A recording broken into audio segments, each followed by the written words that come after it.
दोस्तों, कैसे हैं आप बहुत अच्छे होंगे और घर कर पढ़ाई कर रहे होंगे।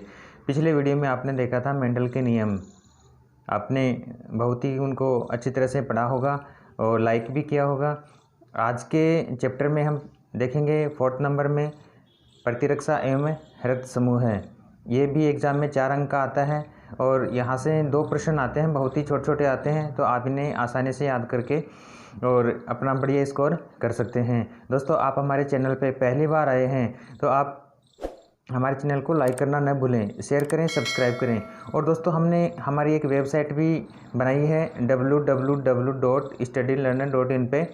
आप ये लिखित में नोट्स पढ़ सकते हैं, वहाँ पे आंसर और क्वेश्चन की क्विज़ है वो भी आप हल कर सकते हैं। आपको 1 मिनट का, उसमें प्रत्येक प्रश्न के लिए 1 मिनट का समय मिलता है, तो आप अपना कितना पढ़े हैं, आप कितना आपको याद हुआ है उसको भी आप जांच सकते हैं। तो आप चलो बिना देर कर किए हम इस चैप्टर को पढ़ते हैं।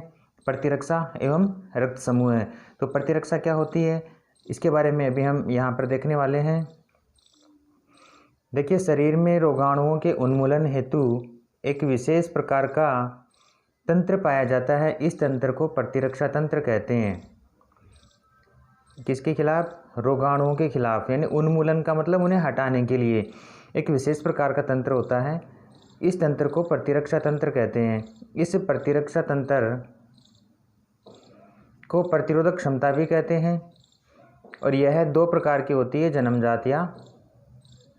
जन्मजात और दूसरे स्वाभाविक या जन्मजात या स्वाभाविक एवं उपार्जित।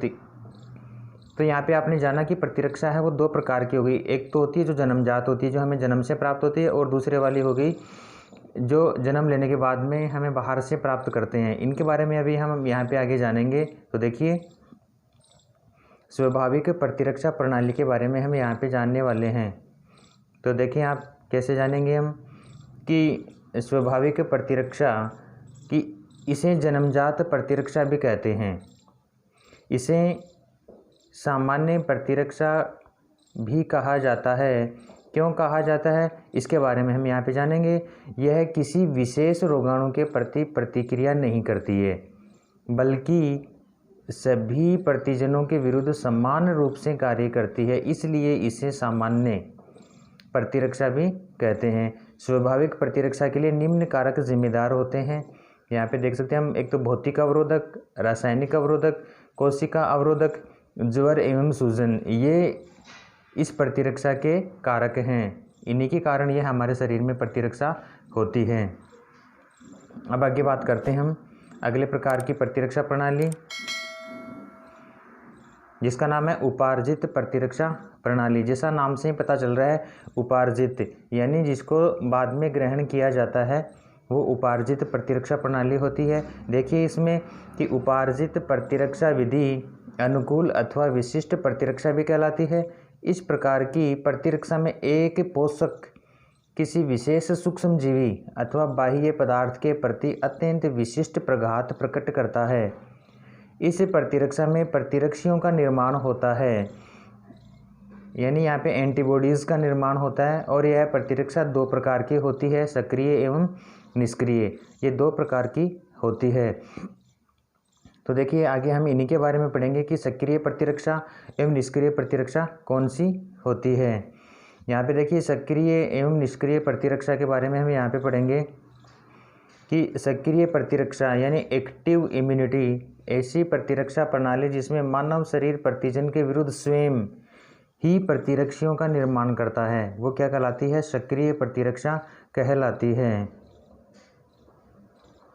अब आगे हम पढ़ेंगे निष्क्रिय प्रतिरक्षा, ऐसी प्रतिरक्षा प्रणाली जिसमें मानव शरीर में किसी विशेष प्रतिजन के विरुद्ध बाहर से विशिष्ट प्रतिरक्षी प्रविष्ट करवाए जाते हैं, वो कहलाती है निष्क्रिय प्रतिरक्षा। जैसे हम बाहर से कोई टिक्का लगवाएं, जैसे टिटेनस का है, रेबीज़ का है, अन्य कोई भी टीके लगवाएं, वो क्या कहलाती है? निष्क्रिय प्रतिरक्षा कहलाती है। और ये एग्ज़ाम में कई बार पूछा भी गया है कि निष्क्रिय प्रतिरक्षा के उदाहरण लिखिए, या टिटेनस का टीका किस प्रकार की प्रतिरक्षा का उदाहरण है, तो आप बता सकते हैं। नेक्स्ट की बात करते हैं हम। अब हम पढ़ेंगे प्रतिजन एवं प्रतिरक्षी के बारे में। एंटीजन एंड एंटीबॉडी, इनका हमारे शरीर में बहुत ही अधिक महत्व है। तो आइए हम इसी के बारे में जानते हैं। देखिए, इस अध्याय में हम क्या क्या जानने वाले हैं। प्रतिजन क्या है इसके बारे में पढ़ेंगे, प्रतिरक्षी क्या है इसके बारे में पढ़ेंगे, प्रतिजन की संरचना व क्रियाविधि देखेंगे, प्रतिरक्षी की संरचना व क्रियाविधि, और लास्ट में प्रतिरक्षी कितने प्रकार के होते हैं ये भी हम यहाँ पे जानेंगे। सबसे पहले हम पढ़ते हैं प्रतिजन के बारे में। किसी जीवधारी के शरीर में या शरीर के बाहर उपस्थित वे अणु जो रोगों से लड़ने की क्षमता उत्पन्न करवाते हैं, यानी दूसरे शब्दों में हम कहें कोई भी पदार्थ जो शरीर के प्रतिरक्षा तंत्र को प्रतिरक्षी उत्पन्न करने में सहायक होता है उसको प्रतिजन कहते हैं। यानी जो बाहर से लिए जाते हैं और ये हमारे शरीर में प्रवेश करने के बाद में हमें ये प्रतिरक्षा उपलब्ध करवाते हैं। तो आपने देखा कि ये प्रतिजन किस प्रकार हमारे लिए लाभदायक होते हैं। और यहाँ पे आप चित्र में देख सकते हैं ये प्रतिजन है, जैसे हमारी ये रक्त कणिका है इसकी सतह के ऊपर पाए जाते हैं ये प्रतिजन।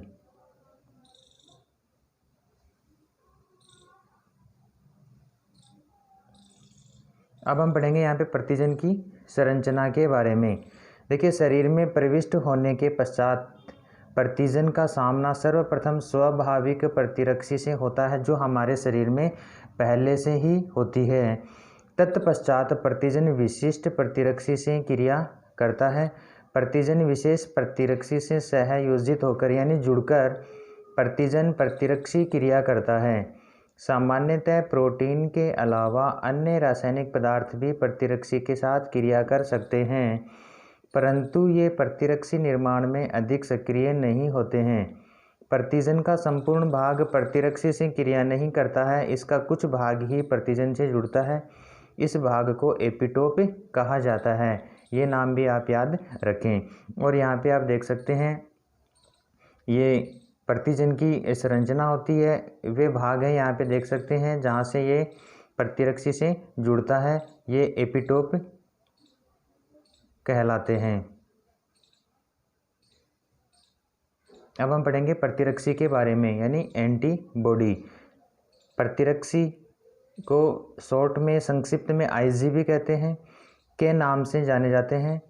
गामा रक्त गोलिका ग्लोब्युलिन प्रोटीन है जो मेरुदंडीय प्राणियों के रक्त या अन्य शारीरिक तरल पदार्थों में पाए जाते हैं तथा इनका प्रयोग प्रतिरक्षा प्रणाली द्वारा बैक्टीरिया तथा वायरस जैसे बाह्य पदार्थों को पहचानने तथा उन्हें बेअसर करने में किया जाता है। वो होते हैं प्रतिरक्षी।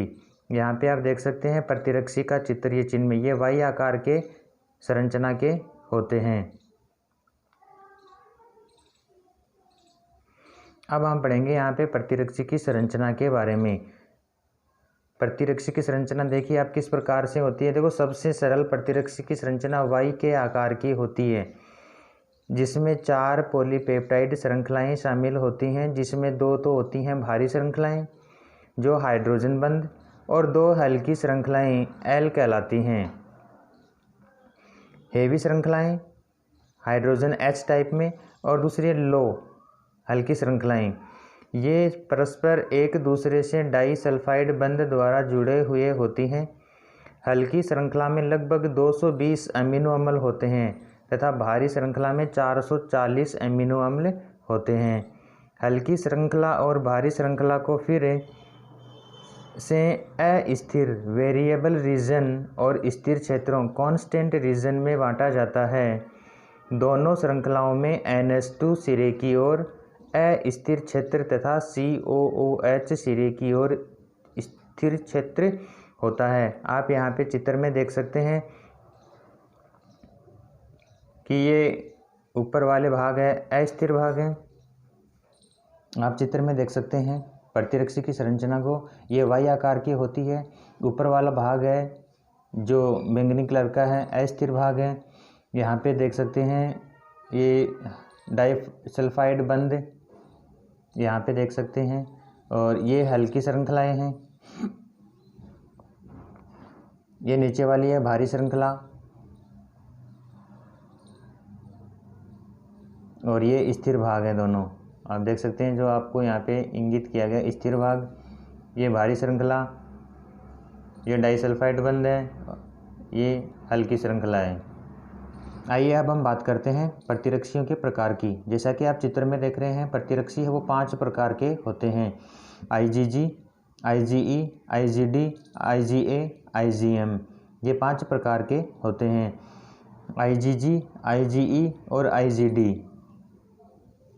IgD, IgE और IgG, ये तीनों मोनोमर प्रकार के होते हैं, यानी एकलक संरचना से बने हुए होते हैं।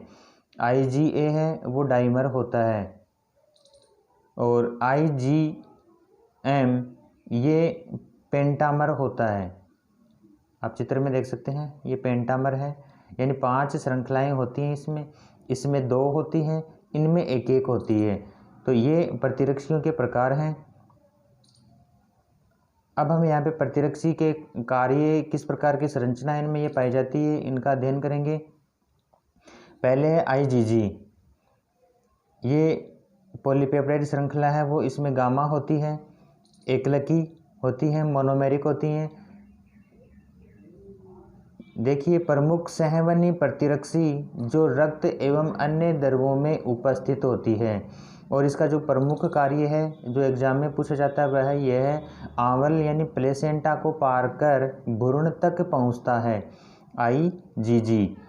फिर हम बात करेंगे IgM की, ये म्यू, ये पंचलक होती हैं, पेंटामेरिक होती हैं, प्रतिजन की अनुक्रिया से उत्पादित प्रथम प्रकार की प्रतिरक्षी होती है। तीसरे प्रकार की है IgA, ये अल्फा पॉलीपेप्टाइड श्रृंखला इसमें पाई जाती है, ये द्विलक होती हैं, डाइमेरिक होती हैं, माँ के दूध में पाया जाने वाला एकमात्र प्रतिरक्षी है, नवजात शिशु की प्रतिरक्षा, इसके अलावा लार व आंसू में भी ये पाया जाता है।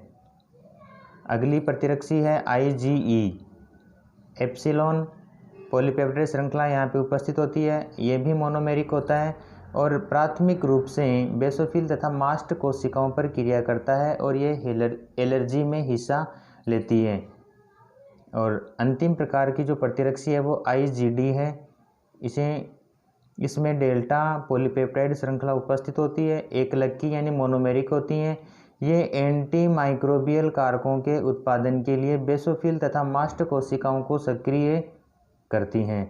तो आपने देखा कि 5 प्रकार की प्रतिरक्षी होती है, इन्हें एक आप छोटे से फॉर्मूले से याद रख सकते हैं। वो फॉर्मूला है गेम, GAME, गेम D, यानी ये 5 हो गई, IgA, IgG, IgM, IgE और IgD। गेम D एक नाम से आप इनको याद रख सकते हैं। ये बहुत ही सरल है और एक प्रश्न यहाँ से 100% एग्ज़ाम में पूछा जाता है, तो आप इन्हें अच्छे से याद करके और अपनी तैयारी को और ज़्यादा मजबूत कर सकते हैं। अब आगे चलते हैं। अब हम बात करते हैं रक्त समूह की, ब्लड ग्रुप की, रक्त और रक्त समूह की। रक्त है वो 4 प्रकार का होता है, AB, AB और O। तो यहाँ पे आप देख सकते हैं चित्र में ये 4 प्रकार का जो रक्त समूह है यहाँ पे दिखाया गया है।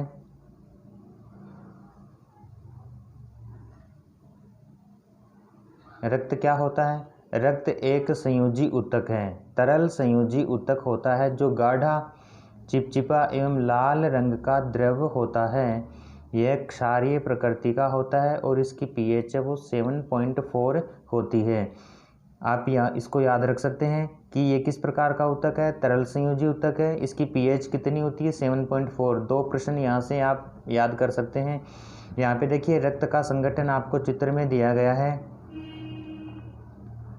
कि इसका जो 60% भाग है वो प्लाज्मा होता है और 40% भाग है वो रक्त कणिकाएं होती हैं, ये देख सकते हैं आप। और इसकी आप ये pH याद कर सकते हैं, ये 7.4 होती है और ये संयोजित ऊतक होता है।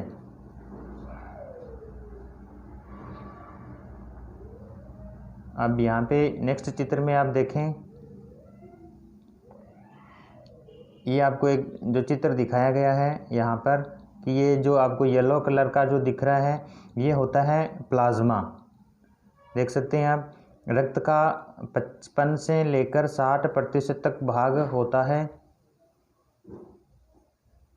फिर बात करते हैं हम श्वेत रक्त कणिकाओं व बिंबाणु, जो 1 से 2% भाग होती हैं। यहाँ पे देख सकते हैं, ये बीच में एक सफ़ेद रंग का भाग दिखाया गया है और नीचे जो लाल रंग का भाग है वो देख सकते हैं आप, रक्त का 40 से 45% भाग लाल रक्त कणिकाओं का होता है। ये भाग देख सकते हैं आप, 40 से 45%।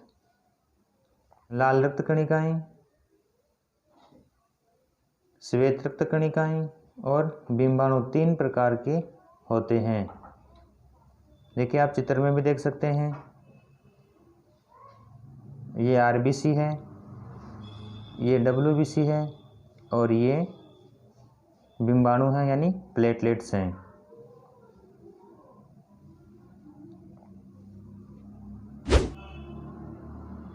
अब आगे देखते हैं हमें रक्त कणिकाओं के कार्य, क्या क्या कार्य हैं। लाल रक्त कणिकाओं का क्या कार्य है। देखिए लाल रक्त कणिकाएं हैं वो गैसों का परिवहन करती हैं, यानी O2 और CO2 का ये परिवहन करती हैं। श्वेत रक्त कणिकाएं जो शरीर की रोगाणुओं से सुरक्षा करती हैं, यानी हमारे शरीर के ये सैनिक होते हैं। और ये बिंबाणु हैं जो रक्त स्राव को रोकने का काम करती हैं। जब हमारे कोई चोट लग जाती है, रक्त बहने लग जाता है, तो ये वहाँ पर एक थक्का बनाकर रक्त को रोक देती हैं। ये रक्त कणिकाओं के कार्य हो गए।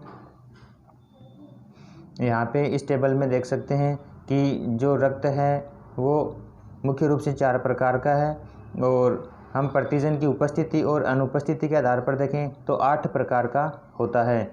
तो यहाँ पे आप देख सकते हैं, A positive, A negative, B positive, B negative, A B positive, A B negative, O positive और ओ नेगेटिव।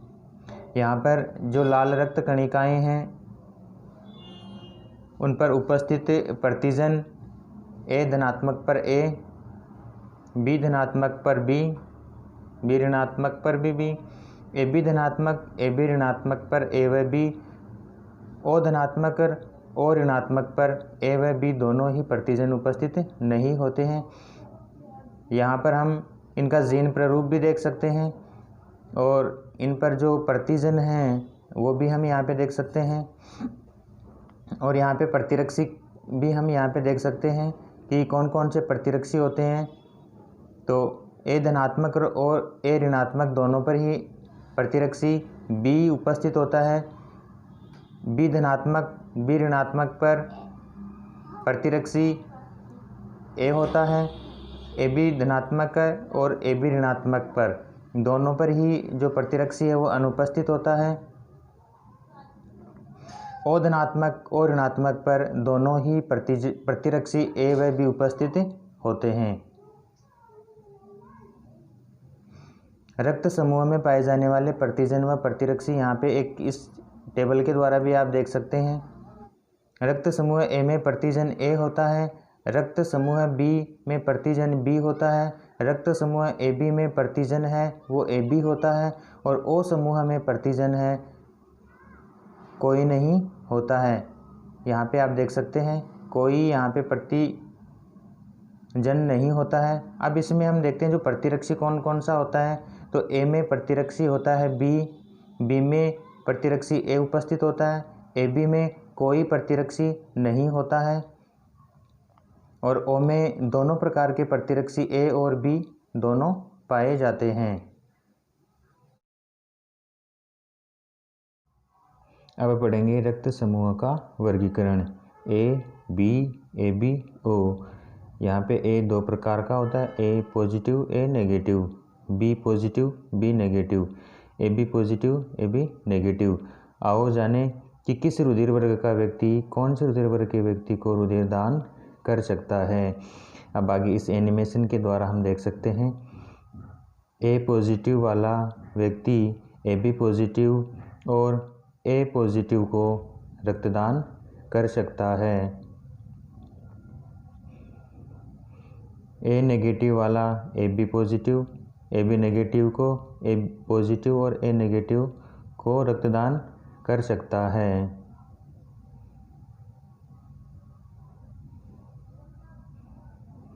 बी पॉजिटिव वाला व्यक्ति ए बी पॉजिटिव व बी पॉजिटिव को रक्तदान कर सकता है।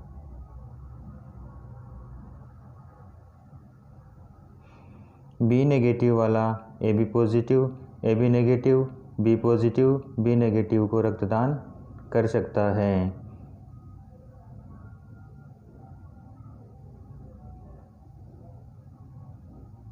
ए बी पॉजिटिव वाला केवल ए बी पॉजिटिव को ही रक्तदान कर सकता है।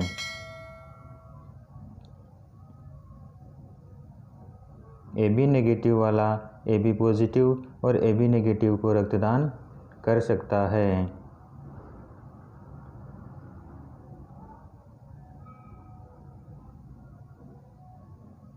ओ पॉजिटिव वाला A positive B positive A B positive और ओ पॉजिटिव यानी सभी को रक्तदान कर सकता है, जैसा कि आप देख रहे हैं।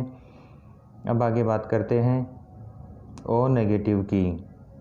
O negative A positive A negative B positive B negative A B negative O positive और ओ नेगेटिव सभी को रक्तदान कर सकता है।